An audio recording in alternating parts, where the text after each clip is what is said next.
تم مردوں سے مقابلہ نہیں کیا کرو، کیونکہ ان کو ایک درجہ اوپر میرے رب نے دیا ہے تاکہ وہ تمہاری حفاظت کر سکیں، نہ کہ اس لیے کہ تم ان کی برابری کرنے لگو۔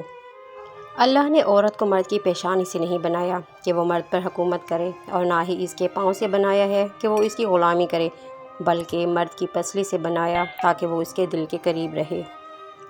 رزق عورت کے نصیب میں ہوتا ہے، جبکہ اولاد آدمی کے مقدر میں ہوتی ہے۔ رزق کے لیے آدمی نہ بدلو اور اولاد کے لیے عورت نہ چھوڑو۔ جیسے مرد کو زبان دراز بیوی پسند نہیں، ویسے ہی عورت کو بلند آواز میں بے عزتی کرنے والا مرد پسند نہیں۔ کماتا مرد ہے، لیکن اس نے کبھی عورت کے کپڑوں سے زیادہ مہنگے کپڑے نہیں پہنے۔ یہ محبت بھی ہے، وفاداری بھی اور عزت بھی۔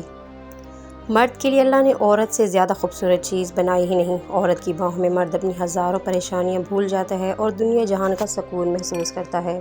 سسرال میں کھانا پینا رہائش سب فری میں ملتا ہے، لیکن اس کے بدلے آپ کو ذہنی نفسیاتی مریض بنا دیا جاتا ہے اور ہمیں اپنے آپ سے نفرت ہونے لگتی ہے۔ کون کون اس بات سے متفق ہے؟ عورت ناز سے گوندی گئی ہے اور ناز کی حقدار بھی ہے۔ روٹھنا عورت کا حق ہے اور منانا مرد کا فرض ہے۔ محبت کے قرض ایسے ہی لوٹائے جاتے ہیں۔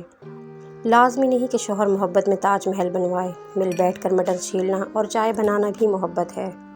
انتظار کرنا تکلیف دہ ہے، بھول جانا تکلیف دہ ہے، مگر سب سے زیادہ تکلیف دہ یہ ہے کہ آپ یہ فیصلہ نہ کر پائیں کہ بھولنا ہے یا انتظار کرنا چاہیے۔